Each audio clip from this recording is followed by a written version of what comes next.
Welcome back to Vintage Diamonds. Today we are going to talk about the classic beauty Marilyn Monroe. When did you notice her for the first time, and how old were you? Let me know in the comments section. Let me tell you a few interesting trivial facts about her, while you enjoy these gorgeous photos. She left a $1.6 million estate when she died at the age of 36 in 1962. Monroe left 75% of her estate to Lee Strasberg, her acting coach, and 25% to Dr. Marianne Criss, her psychoanalyst. In addition to $5,000 a year, Gladys Baker Ely received support from a trust fund. Dr. Criss passed her 25% share to the Anna Freud Center, a London psychiatric institute for children, upon her death in 1980. After Strasberg's death in 1982, his widow, Anna, and Irving Seidman, his lawyer, have managed his 75%. At the beginning of their Hollywood careers, he shared a room with Shelley Winters. In 1946, she began using the name Marilyn Monroe, but it wasn't until 1956 that she legally changed it. She was discovered dead at her Brentwood, California, home at 12305 Fifth Helena Drive. In one hand, she held the phone, while her body was face down on the bed and completely nude. At Grauman's, she joked that Jane Russell was known for her large front side and her wiggly walk, so Jane Russell could lean over and sit in it. Only joking, she dotted her name with a rhinestone, which was soon stolen. The bathing suit she wore in Love Nest caused such a commotion on the set that director Joseph M. Newman had to make it a closed set while she was filming.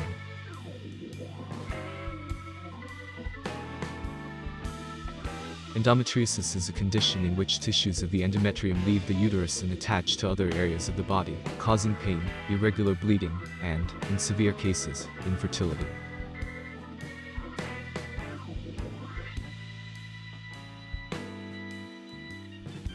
Her attempts to convert to Catholicism, in order to marry Joe DiMaggio in a church ceremony, were rejected due to her divorce. After DiMaggio married Marilyn in a civil ceremony at San Francisco City Hall, he was automatically excommunicated by the church. This edict was overturned by Pope John XXIII's Second Ecumenical Council in 1962.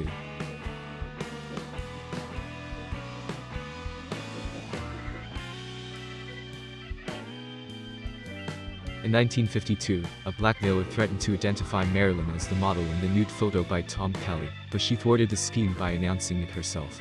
Hugh Hefner then paid $500 for the right to use the photo. In the first issue of Hefner's magazine, Playboy, she was named the Sweetheart of the Month. Kelly and Monroe never received a dime from the calendar.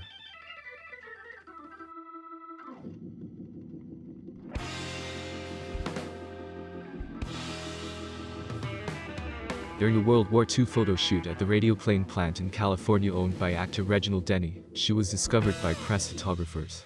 She was a member of the plant staff. Leaving her job, she joined Emmeline Snively's modeling agency.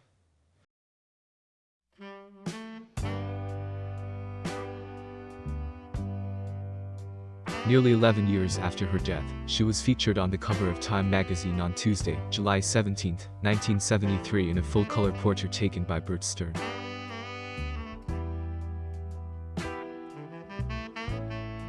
In the cover story, Norman Mailer announces the publication of his biography of Marilyn.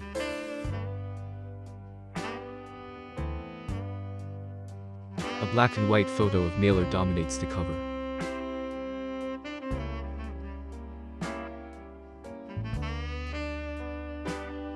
Mailer was reportedly upset that Time emphasized Monroe and diminished him visually.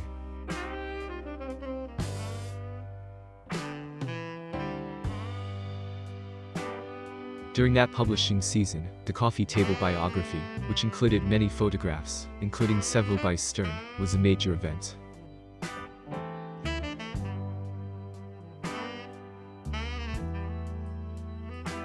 Inflation adjusted, the book costs $19.95, which is approximately $100 in 2008 money.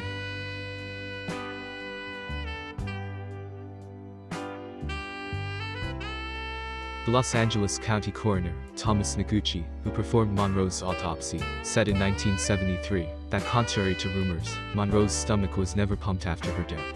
The level of Nembutal in her bloodstream was 4.5 milligrams per 100, which is the equivalent of 40 or 50 capsules indicating suicide.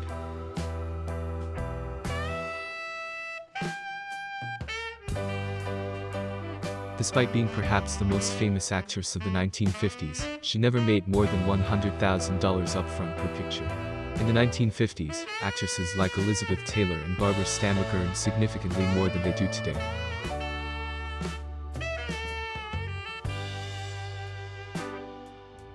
Marilyn Monroe once said, "I remember when I got the part in Gentlemen Prefer Blondes. Jane Russell, she was the brunette in it, and I was the blonde. She got $200,000 for it, and I got my $500 a week, but that to me was, considerable. She, by the way, was quite wonderful to me. The only thing was I couldn't get a dressing room." I said, "Finally, I really got to this kind of level." I said, "Look, after all, I am the blonde, and it is Gentlemen Prefer Blondes." Because still they always kept saying, "Remember, you're not a star." I said, "Well, whatever I am the blonde."